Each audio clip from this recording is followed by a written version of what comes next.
আসসালামু আলাইকুম ভিউয়ার্স, আজকে রেডি হলাম। আমরা আপনাদেরকে একটা ডিজিটাল বোর্ড দেখাইছিলাম, যেটা হচ্ছে জেকে সুকামের ডিজিটাল, যেটা ডিসপ্লে সহ আর কি। তো হঠাৎ করে আমার সহকারী তো বলতেছে, ভাই আসলে যে বোর্ডগুলো যে নিলাম একটা আমি একটু ফিটিং করে দেখি। মানে ওনার হাত দিয়ে সেটটা ফিটিং করছেন বা কমপ্লিট করছেন। তো যার জন্য আজকে রিভিউটা দেওয়া আর কি। আসলে এটার মূলত বিষয় হচ্ছে যে এটার বিষয়টা কতটুকু ভালো হয়, এটার কনফিডেন্সটা আমরা কতটুকু ভালো পাইতেছি, এটার চলন্ত অবস্থায় এটা পারফরমেন্সটা কীরকম ভালো চলতেছে, এই ভিডিওটা দেওয়ার জন্য আজকে আপনাদেরকে এই ভিডিওটা দেওয়া। তো বিশেষ করে এই কারণে ভিডিওটা দেওয়া যে কতটুকু ভালো চলতেছে। তো আমার সহকারী জিনিসটা সুন্দর করে ফিটিং করছেন। তো নতুন অবস্থায় আসলে অনেক কিছুর ব্যাপার। তো একটা জিনিস কি, যে আমরা সবসময় যদি বলি আর কি, যে আমরা যেখানে যে অবস্থায় কাজ শিখি সে অবস্থায় কিন্তু পরিণত হয়। যদি ভালো জায়গায় কোনো কাজ শিখি তাহলে ভালো কিছু হয়। তো যদি দেখায় আর কি, যে আমরা যেই আইপিএসটা ফিটিং করা হয়েছে যে কতটুকু পরিমাণ ভালো হয়েছে বা কী, এতটুকু যদি আপনাদেরকে দেখাতে যাই, তো নতুন অবস্থায় আসলে যতটুকু সম্ভব হয়েছে করছে, এটাই সবচেয়ে বড় বিষয়। অনেকটাই যে নতুন অবস্থায় একটা কাজ দক্ষ সম্পন্ন করাটা, এটা অনেক কিছুর ব্যাপার। যদি দেখেন, যদি জুম করি আর কি দেখাই, তো কাজগুলো মোটামুটি খারাপ হয় নাই। যাক, নতুন অবস্থা অনেক যথেষ্ট আলহামদুলিল্লাহ। তো আজকে যদি আমরা দেখি আর কি এটার বিষয়টা নিয়ে, যে কতটুকু এটার রেসপন্স আমরা ভালো পাই, যদি আমরা আর কি দেখতে যাই আর কি, এটাতে আমাদের কি কি সুবিধা পাচ্ছি আমরা, এই বিষয়টা নিয়ে আমরা প্রথমত ব্যাটারি কানেকশনটা করব। ব্যাটারি কানেকশনটা করে যদি দেখি যে আমাদের ভিতরের অবস্থাটা, ইয়ের অবস্থাটা কীরকম হয়, ডিসপ্লের লেখাগুলো কি ক্লিয়ার আসে। Stand by.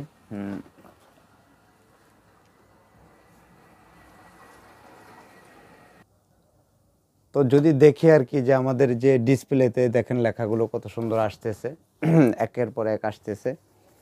তো আমরা যদি এখন এটাকে মূল বিষয়ে যদি চলে যাই, আমাদের এটাতে কি ধরনের কাজগুলো আমাদের সবচেয়ে বেটার হয়। আমরা এসি লাইন ইনপুট করব। আমরা মেইন লাইন ইনপুট করলাম। আমাদের মেইন লাইন ইনপুট করার পর আমাদের এখানে battery level standby battery level মিটারটাকে দেখাচ্ছে। তো বিষয়টা হচ্ছে, এখানে আমাদের যে চার্জিং অবস্থানটা আছে হাই লো সিস্টেম। তো এখন আমরা আসলে এটাকে একটু উপরের দিকে রাখার কারণে কিন্তু একটু হালকা একটু সাউন্ড আসতেছে, কারণ সমান জায়গায় না, যা যেহেতু আমরা ডিসপ্লেটা দেখাতে পারতেছি না। তো এই ক্ষেত্রে যদি আরেকটু বলি আর কি, আমাদের এটা কতটুকু ভালো বিষয় হয়ে দাঁড়ায়।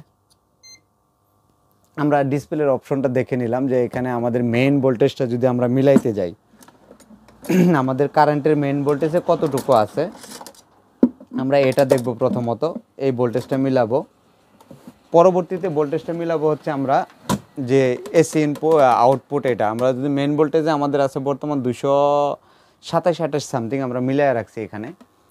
তারপর এখানে থেকে যদি আমরা দেখাই যে আমাদের মেইন ভোল্টেজটা কোনটা থেকে মিলাতে হয়, ভেরিয়েবল থেকে যদি দেখাই, যদি আমরা এটা থেকে যদি আর কি দেখাইতে যাই যে আমরা এসি ভোল্টেজটা কি করে মিলাবো, এই যে আমাদের এখানে একটা চপার আছে, যদি দেখায় আপনাদেরকে, চপারের সাথে একটা ভেরিয়েবল আছে। এই ভেরিয়েবলটা হচ্ছে আমাদের এসি মেইন লাইনের ভোল্টেজটা মিলানোর জন্য। এটাতে যদি দেখায় আর কি, আমরা একটু ক্যামেরাটা পিছনে, তো আমরা যদি দেখাইতে যাই, আমাদের এখন 227 ভোল্ট আমরা মিলাই রাখছি আমাদের মেইন লাইনে যে ভোল্টেজটা আছে।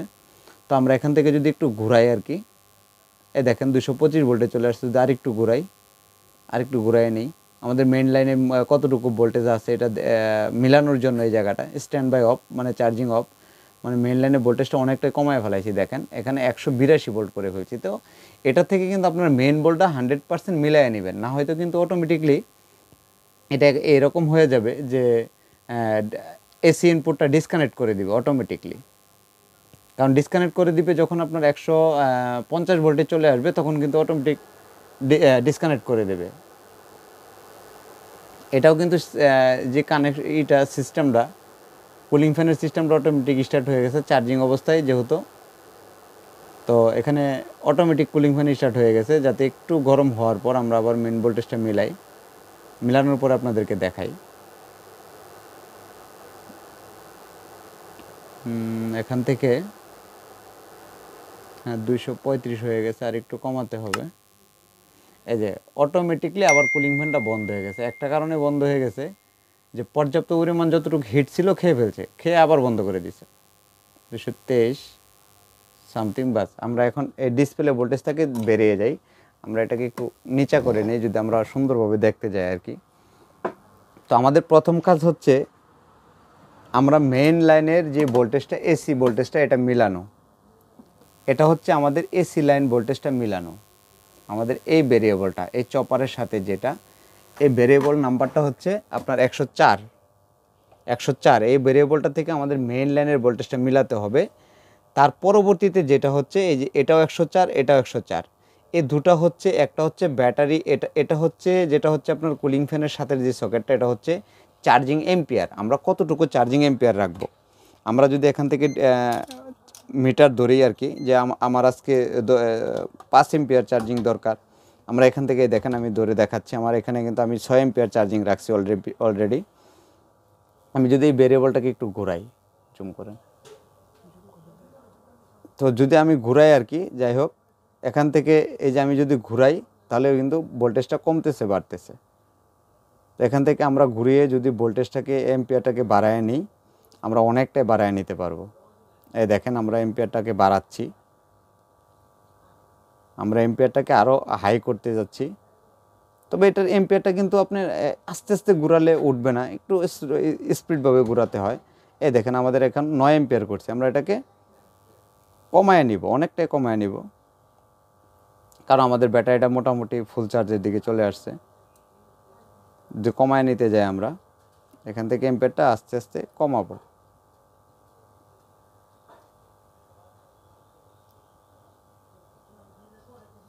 বাস আমরা মোটামুটি 5-6 এম্পিয়ারে রেখে দিলাম। এই দেখেন অটোমেটিকলি আবার কুলিং ফ্যানটা চালু হয়ে গেছে।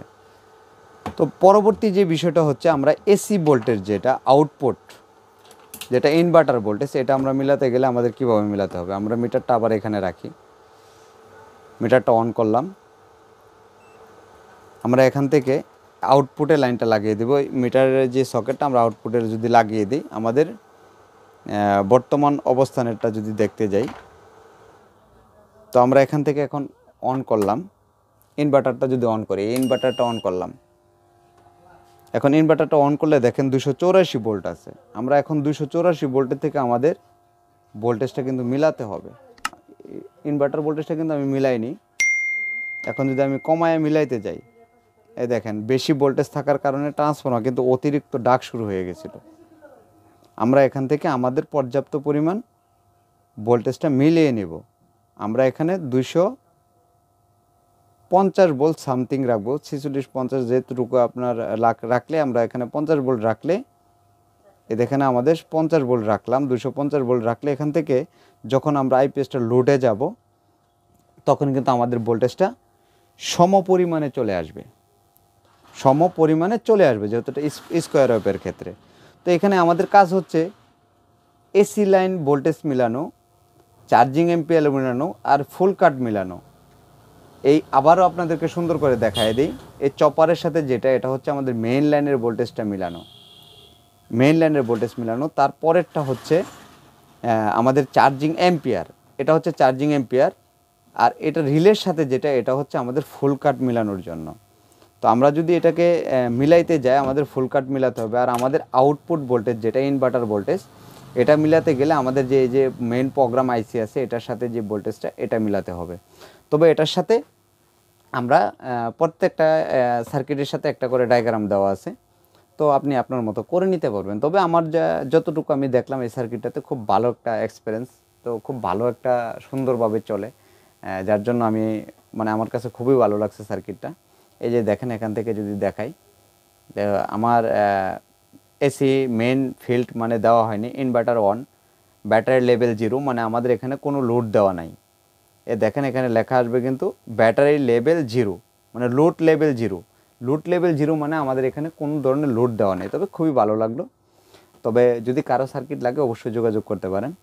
তো সার্কিটগুলো খুবই ভালো, যেটা আসলে আমি অন্য সার্কিটের তুলনায় যেগুলো দেখছি এটা অনেকটাই ভালো। যেমন কুলিং ফ্যানটা অটোমেটিক স্টার্ট হয়ে যাচ্ছে, যখনই পর্যাপ্ত পরিমাণ হিট হয়ে যাচ্ছে অটোমেটিকলি স্টার্ট হয়ে যাচ্ছে, যখনই আবার হিটটা কমে যাচ্ছে অটোমেটিকলি বন্ধ হয়ে যাচ্ছে।